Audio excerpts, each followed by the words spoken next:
আসসালামু আলাইকুম। আশা করি সবাই অনেক ভালো আছেন। তো আজকে আমি দেখাবো জুকি মেশিনের মডেল হচ্ছে DDL 8000A। তো এই মেশিনে খুব সহজে কিভাবে আপনি রিসেট দিবেন। এই মেশিনে আমরা 3টি ধাপে রিসেট দেখাবো। প্রথম হচ্ছে নর্মাল রিসেট, তারপর মিডিয়াম রিসেট, তারপর হার্ড রিসেট। তো এই মেশিনে অনেকে রিসেট দিতে পারে না। তো চলুন আমরা দেখি এই মেশিনে কীভাবে রিসেট দেয়। অনেক সময় দেখা যায় যে প্রোগ্রাম আউলায় ফেলায়, উল্টাপাল্টা প্রোগ্রাম করলে তখন কিন্তু আর আগের সেই প্রোগ্রামের জায়গায় আমরা যেতে পারি না।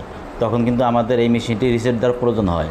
তো আমি 3টি ধাপই দেখাবো যে কীভাবে আপনারা এই মেশিনটি সঠিক নিয়মে রিসেট দিতে পারবেন। তো চলুন দর্শক, আমরা শুরু করে দিই।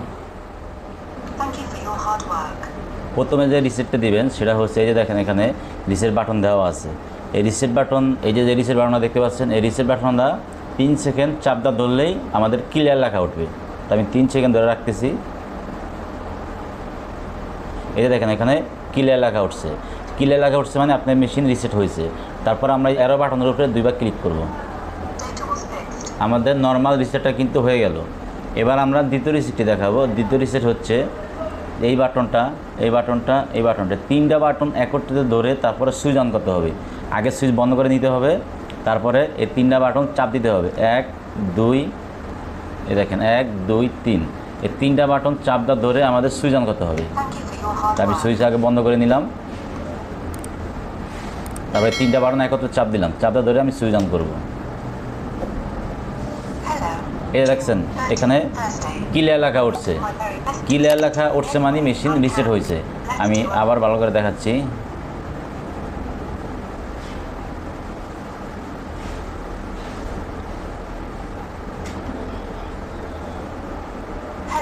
এ দেখতে পাচ্ছেন ক্লিয়ার লেখা উঠছে।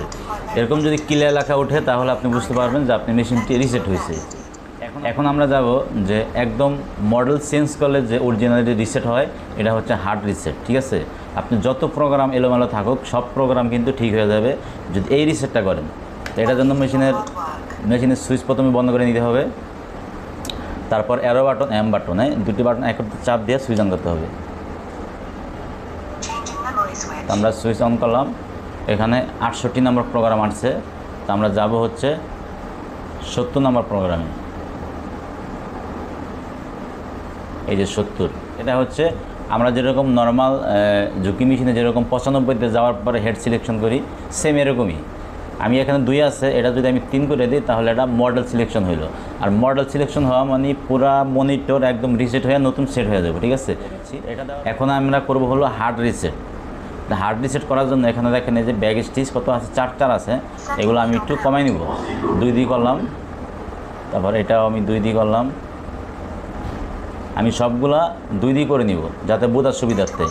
এরপর আমরা স্পিড আছে এখানে 4000, স্পিডটা আমি কমাই দিব যাতে রিসেট দেওয়ার পরে কিন্তু আপনি বুঝতে পারবেন যে স্পিড বাড়ছে কিনা। 2000, আমরা কী করলাম, স্পিড রাখছি 2000 আর এই ব্যাগ স্টিচ রাখছি 2 ঠিক আছে। এখন আমরা রিসেট দিব। তো রিসেট দেওয়ার জন্য অ্যারো বাটন, এম বাটন, 2টা বাটন একত্রে চাপ দিয়ে সুইচ অন করতে হবে। 68 নম্বর প্রোগ্রাম আসবে। তারপরে আমাদের যেতে হবে এই প্লাস বাটন চাপ দিয়ে আমাদের 70 যেতে হবে। তো দেখেন আমি 70 আসলাম। এবার একটা জিনিস খেয়াল করেন, এই যে ডান সাইডের যে অক্ষরটা আছে, এই 2টা বাটনের সাহায্যে কিন্তু আমরা এপারে আসতে পারবো। ঠিক আছে, এটা চাপ দিলে তখন এই সাইডে এটা লাফাবে, তখন আমি এটা প্লাস মাইনাস চাপ দিলে কিন্তু সংখ্যা প্লাস মাইনাস হবে। এবার আমি এই সাইডে এটা চাপ দিলাম, এবার এই সাইডে আসছে। ঠিক আছে, এটা 3 আছে। এই 3কে যদি আমি 2 করে দিই তাহলে কিন্তু এই মেশিনটি একদম অল রিসেট হয়ে যাবে। যত প্রোগ্রাম আছে সব নতুন করে সেট হবে। ঠিক আছে, তো আমি এটা 2 করলাম। 2 করার পরে অ্যারো বাটন একটা চাপ দিব। এই দেখেন দেখতে পাচ্ছেন রিসেট হয়ে গেছে। এখানে কিন্তু ব্যাগ স্টিচের ইয়াগুলো আমি সংখ্যাগুলো 2 রাখছিলাম। ঠিক আছে, এখন কত আছে, 4 আছে। আর আমি স্পিড রাখছিলাম কত, 2000। এখন দেখছেন স্পিডটা 4000 হয়ে গেছে। তো আমাদের মেশিনটা কিন্তু ইন টোটাল একদম সম্পূর্ণভাবে আমরা রিসেট করতে পারলাম। তো মেশিন যদি এরকম প্রোগ্রাম আউলায় যায় বা সম্পূর্ণ প্রোগ্রাম এলোমেলো হয়ে যায় তাহলে কিন্তু আপনারা রিসেট দেওয়ার মাধ্যমে কিন্তু সঠিক একদম আগে যেরকম প্রোগ্রাম ছিল এরকম ঠিক করতে পারবেন। তো আশা করি বুঝতে পারছেন। তো ভিডিওটি যদি ভালো লাগে অবশ্যই আমাদের লাইক দেবেন এবং আমাদের চ্যানেলটা সাবস্ক্রাইব করে আমাদের সাথেই থাকবেন। আজকে এই পর্যন্তই, আবার দেখা হবে অন্য কোনো ভিডিওতে। সে ভালো থাকবেন। আল্লাহ হাফেজ।